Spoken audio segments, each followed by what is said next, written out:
Yo, what is up, guys, and welcome to a brand new episode of Excuse The Miamians. I do have to say Happy New Year to everybody. Today is our 47th episode, so this is actually my first time ever being on YouTube and doing any type of podcast stuff. So if you guys do want to check the Spotify, it's Excuse The Miamians, and if anybody from Spotify wants to go over on YouTube, it's Excuse The Miamians, so just look it up.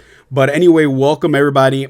It sort of sucks for us Dolphins fans because I was so happy going into the season. I'm thinking, going into this game, I was like, oh, we have a huge shot of being the number one seed. This is really good.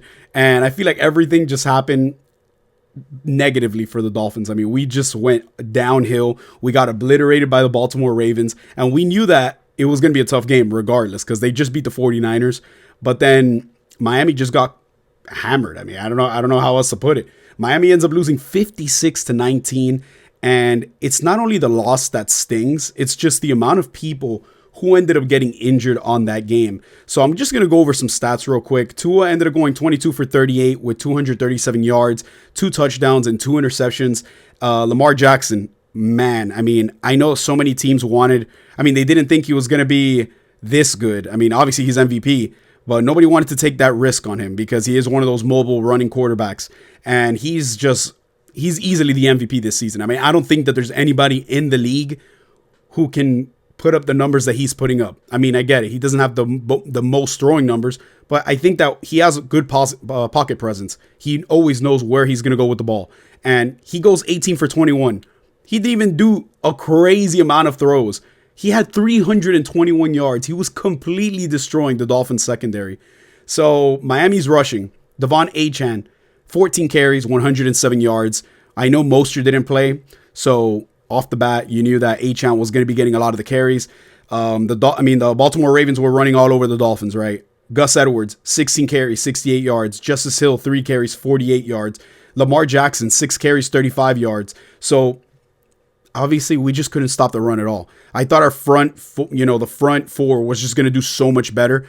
And they got stopped completely. And it sort of sucks because you want Christian Wilkins, you want Sealer, you want Chubb, you want everybody, even Van Ginkel, to go in there, get sacks, do what they got to do, pressure Lamar. And I feel like he had so much time in the pocket. It was just so hard for the Dolphins to even get close to that situation. I don't know. Tyreek Hill didn't have the best game. 6 catches, 76 yards. You had Durham Smythe. I was hoping that he had a bigger game, and he's actually been getting a lot better in the offense. I mean, we've needed that because you don't have Jalen Waddle, and when you don't have him, you got to start getting other people involved. But I think he has no touchdowns this season, which is wild. But anyway, Durham Smythe, 3 catches, 54 yards. Achane, 4 catches, 30 yards. Cedric Wilson, 2 catches, 27 yards. Baltimore receiving. Are you ready for this? It was wild. Zay Flowers, 3 catches for 106 yards. Justice Hill, 5 catches, 64 yards. Rashad Bateman, 4 catches, 54 yards. I'm like, oh my gosh, these people. Let's talk a little bit about the game, though, right? As we're moving the ball, first drive, Dolphins did really good. And I thought, oh, we're going to score here. That's what happens. Cedric Wilson, 8-yard pass from Tua. We get the lead.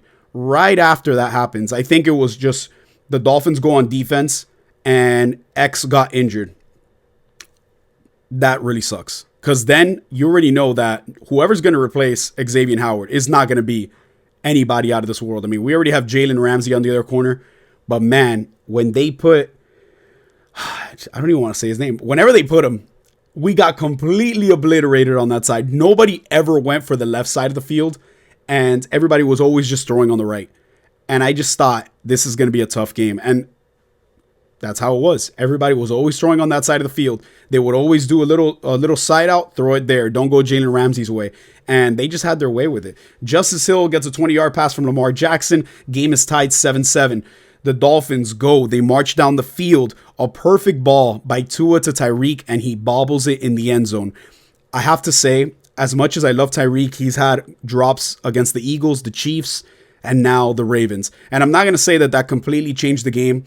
It sort of did, but it really doesn't do as, we got obliterated regardless. So getting 14 points on the board, maybe we could have had 21? I don't know, man. They just got destroyed. And then from there on out, it was pretty much just the Ravens show. They got their way with us. They did everything they wanted to. But the worst part about it all is at the end of the game. I don't know why this happens.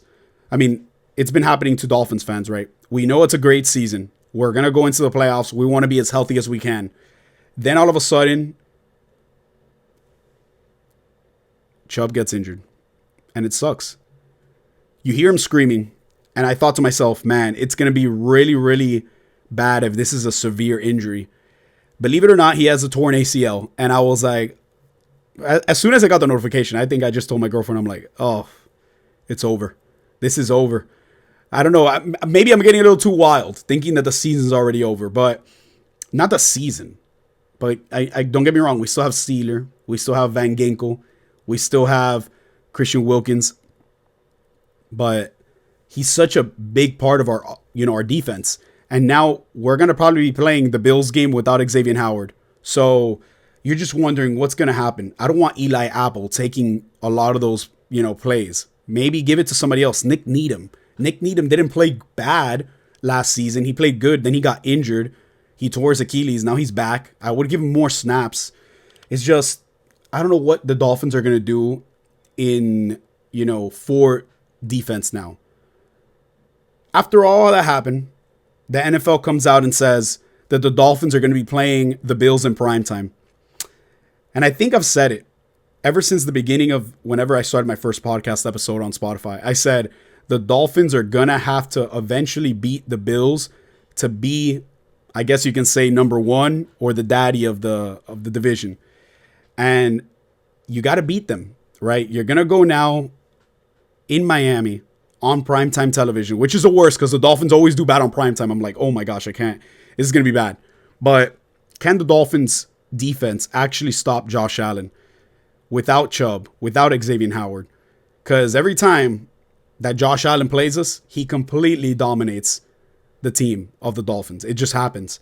So this is literally for all the marbles, right? Because there's a possibility that with everything that's going on, that even if the Dolphins end up losing, they'll go to the playoffs, but the Bills will also go. But if the Dolphins win, the Bills could be out if specific teams win.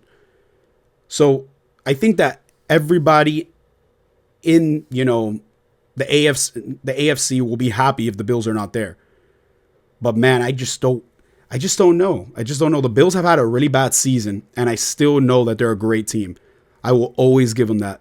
As long as they have Josh Allen there, they're good. And he's actually had a couple bad games in a row. I think it's been like 3 or 4 bad games that he hasn't thrown like a lot of yardage, but he does what the team needs him to do. So man, it's going to be tough to beat them, but I'll probably be doing one of those episodes on that later on. But the Dolphins are looking at least they're entering the playoffs. They're 11-5. Buffalo's right behind them with 10-6. If they end up tying, obviously Buffalo will have that tiebreaker and they'll go over Miami and, be in the AFC East. But if the Dolphins do lose this game against the Bills, I think that they're looking at themselves playing in Kansas, and Kansas has not been playing good at all. So you're just wondering how everything's going to go. But with that being said, let's hope that the Miami Dolphins could do enough. Tua didn't have the best game. I know Achane was he played great, but Tyreek has to have better games. And I do wonder as well if Waddle's going to be healthier to be able to play this game, because you know how it is. Sometimes when you're dealing with high ankle sprains, it is a little bit difficult to, just even move. So I just wonder if the Dolphins are going to do anything with that. And I just wonder what McDaniel's going to do, right? This has to be a McDaniel game. If you really want to show that the Dolphins are different for the first, I've grown up my entire life being a Dolphins fan, right? I'm 30 now, almost, but I've been watching the Dolphins since like 2007. My first love was obviously the Marlins and the Heat in 2003, but I started watching the Dolphins in around 2007, 2008, and I think we've only been to the playoff 3 times, and this is the first time I've ever seen them go back to back. So I'm actually genuinely interested in watching a good Dolphins team. I think we've had one of those droughts where we haven't won a playoff game in over 20 years, and I'm like, man, I feel bad for the people who were Dolphins fans before me, because you get that, Shula was great. Marino was great. He couldn't win a Super Bowl. And now you're looking at this team and you just wonder. I do think Tua is the future, obviously. I think he's a great quarterback. I think he has what it takes to win. But sometimes defensively, it's like it's either our offense is not good, our defense is not good, or injuries will kill us. And I just hope that whatever it is, our team is able to overcome these injuries, at least make a small or a long postseason run. I mean, if you don't get a playoff win now, this year, it's going to be a failure of a season in my eyes. You need to win this game. You need to win. You need to beat the Bills. You need to get second place, and you also need to have that home field advantage. So that's just what I think. I hope that the Dolphins are able to at least go 12-5, win the division, and make a long postseason run. But with that being said, thank you guys so much for tuning in to our first episode ever of Excuse The Miamians on YouTube. And thank you to everybody who's been listening on Spotify. Do appreciate you guys. And I'll catch you guys in the next one. Have a good one.